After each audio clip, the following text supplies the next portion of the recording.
Welcome to this recording from the Office of the Superintendent of Professional Governance. We appreciate your interest in learning about the Professional Governance Act. The Professional Governance Act is a piece of provincial legislation that establishes the governing framework for several self-regulating professions in BC. The Professional Governance Act, or PGA, provides authority for regulators to make bylaws respecting the professions they oversee. It establishes requirements they must follow in regulating their professions, and establishes specific requirements that apply directly to practitioners of the profession. It establishes the powers and duties of the superintendent. The superintendent is a public servant and is supported by a work unit called the Office of the Superintendent of Professional Governance, or OSPG. The Act also establishes authority for the provincial government to make certain regulations that affect how regulatory bodies operate, to add new professions to the Act, and more. When it was created, the Act applied to 5 professional regulatory bodies. It applied to the Applied Science Technologists and Technicians of BC, BC Institute of Agrologists, College of Applied Biologists, Forest Professionals British Columbia, and Engineers and Geoscientists of British Columbia. Since 2023, the Act also applies to the Architectural Institute of BC. But why was the Act created? What purpose is it meant to serve? We will begin with some general context on regulated professions. Many professions are regulated in British Columbia in many different sectors. These are skilled professions where there are public and environmental health and safety reasons or economic reasons to set specific standards for entry to the profession and to oversee the practice of the profession. A regulatory organization is responsible for applying laws, regulations, or bylaws establishing what the requirements for admission to the profession are, what restrictions professionals must practice under, standards they must meet while practicing, and disciplinary consequences for failing to meet professional standards.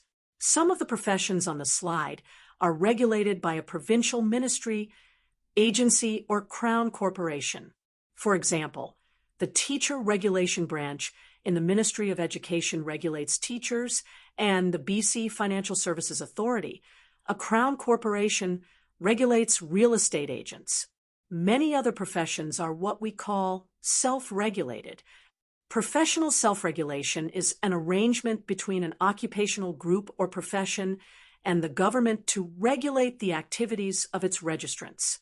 Self-regulation is a privilege granted by government to a profession through legislation along with a right to exclusively use a title and, in some cases, the exclusive right to practice the profession.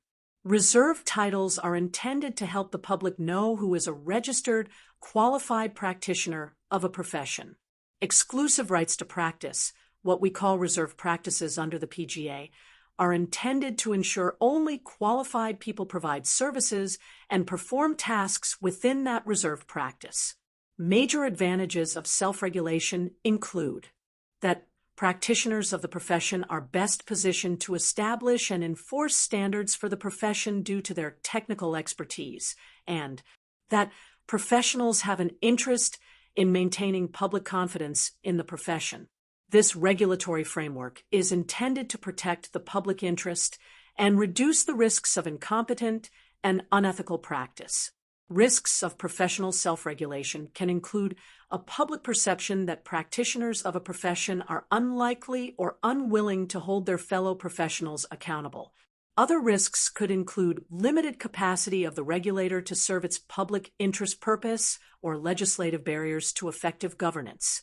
Historically, in BC, each profession had a statute establishing the responsibilities of the professionals and the regulatory body. A government ministry with a relevant subject matter connection to the profession would be assigned responsibility for the legislation. For example, the Foresters Act was with the Ministry of Forests, and the Agrologists Act was with the ministry responsible for agriculture. Since different pieces of were legislation enacted at different times, there was a lot of variation across professional regulation frameworks. Having different ministries responsible for various acts also provided limited or inconsistent provincial oversight of issues that arose in professional regulation. Since the early 1990s, beginning with the health sector, several reports and reviews urged changes to self-regulation models. These reviews resulted in changes to professional regulation and to more government oversight. This recording will not go into detail on the overall context of evolving professional governance or the specifics of various reforms. The goal is simply to highlight that there has been a trend toward making changes in self-regulating professions to improve accountability and responsiveness to the public interest. In the context of broader trends toward modernizing professional regulation, what were the specific reasons for creating the Professional Governance Act? What informed the decision to apply the legislation to 5 regulatory bodies, and not to all self-regulating professions? In BC, a concept called professional reliance underpins many natural resource use decisions, as well as infrastructure and built environment projects. In response to concerns about the quality and comprehensiveness of regulation and oversight of natural resource activities, the provincial government hired Mark Haddock to prepare an independent report on professional reliance in the natural resource sector. The 2018 Professional Reliance Review set the context this way. To quote, "In 2001 and 2002, the provincial government conducted a core services review, which involved a major effort to reduce regulations in the natural resource sector, reduce the size of government, and shift towards results-based regulation. As part of this effort, and in some cases integral to it, a system of professional reliance was also introduced. Professional reliance takes different forms across the natural resource sector, but in general terms, it is a regulatory model in which government sets the natural resource management objectives or results to be achieved. Professionals hired by proponents decide how those objectives or results will be met, and government checks to ensure objectives have been achieved through compliance and enforcement." End quote. The Professional Reliance Review built on previous reports by the Ombudsperson, the Forest Practices Board, and the Auditor General. The review recognized that for professional reliance to deliver acceptable public and environmental safety results, the regulatory bodies responsible for overseeing the professionals needed to be strong and trusted by the public. The review's first recommendation relating to professional governance was that government establish an oversight office. The office would be an agent of government independent from the natural resource sector ministries and focused on professional governance issues. The office would oversee professional legislation, develop best practices for governance, and regulate professional organizations as needed. The second recommendation was that government standardize 10 elements of professional governance through umbrella legislation, including a new power to regulate firms, improve council authority to pass certain bylaws, require continuing professional development, clarify public interest duties, and address codes of ethics, reporting duties, and whistleblower protection. The PGA was passed in November of 2018, and the OSBG was established in June of 2019. The OSBG's core purpose is oversight of the regulatory bodies under the PGA.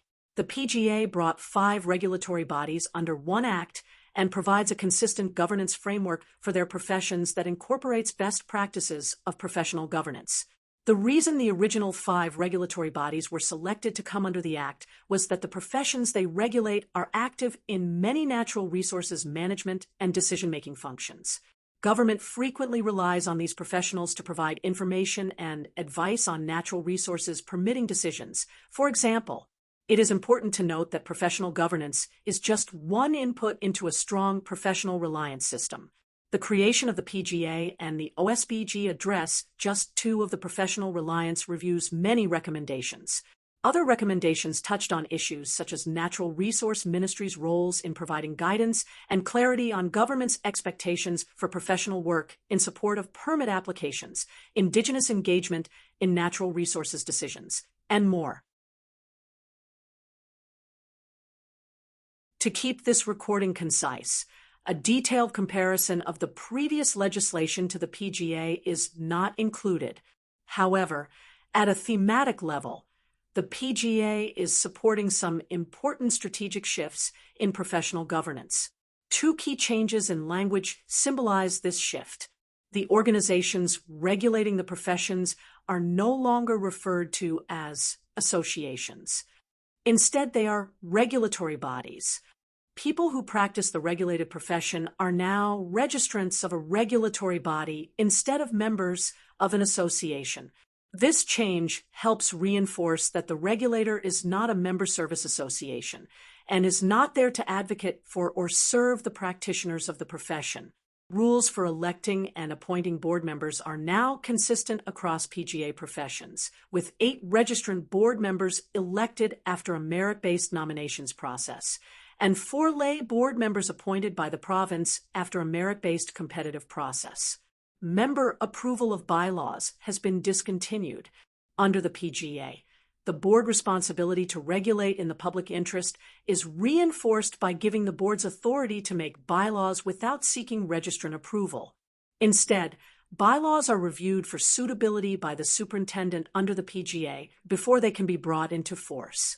For most registrants, the most noticeable change after the PGA is likely experiencing more frequent and routine interactions with their regulatory body, complying with annual continuing professional development reporting requirements, being selected for a practice audit, or receiving communication about PGA requirements, such as the mandatory duty to report significant issues with other professionals' practice. These are all examples of regulator-registrant interactions that support effective professional regulation. Agrology and applied biology now have a reserved practice under the PGA, which is a major change from the past. Firm registration is another change for the engineering profession. Requiring firms to register with Engineers and Geoscientists BC, or EGBC, means that firms need to plan for compliance with the PGA and with EGBC bylaws and support their registrant employees in complying with their obligations.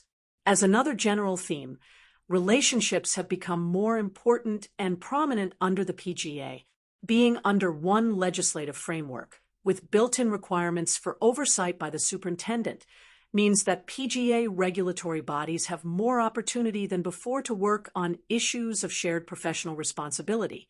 These relationships can help regulators guide how their professionals work together effectively out in the field when their professional domains intersect.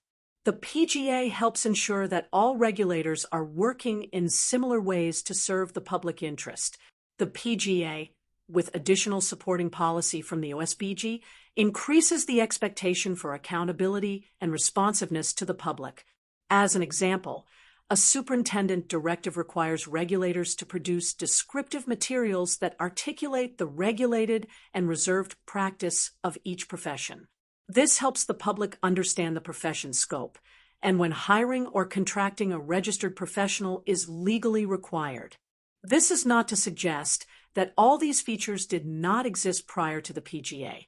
Previous legislation required regulators to uphold the public interest while regulating the profession. Most had codes of ethics, and many had mandatory professional development requirements. The change is that these public interest features have become more prominent and more consistent under the PGA. Ultimately, the province's vision for professional governance under the PGA is that the 3 key partners in professional governance, our office, the regulatory bodies, and registrants themselves, are working together to contribute to public trust in professional governance in BC. Thank you for your interest in this overview of the Professional Governance Act's origins and purpose. Additional recordings on professional governance topics will be added to the OSBG website over time.